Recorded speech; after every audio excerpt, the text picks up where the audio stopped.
মেহেরপুর মুজিবনগর সড়কে ডাকাত দলের হামলায় নারী ও শিশুসহ ৫ জন আহত হয়েছে। আহতদের মধ্যে ২ জন মেহেরপুর ২৫০ শয্যা বিশিষ্ট জেনারেল হাসপাতালে ভর্তি রয়েছে। বাকিরা প্রাথমিক চিকিৎসা নিয়ে বাড়ি ফিরেছে। বুধবার রাত ১টার দিকে এই ঘটনা ঘটে।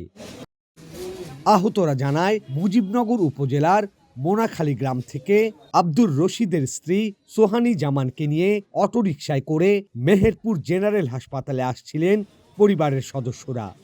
রাস্তায় আসার সময় পিটিআই ও নতুন গ্রামের মাঝামাঝি জায়গায় একদল ডাকাত রাস্তায় গাছ ফেলে অটোরিকশার গতিরোধ করে।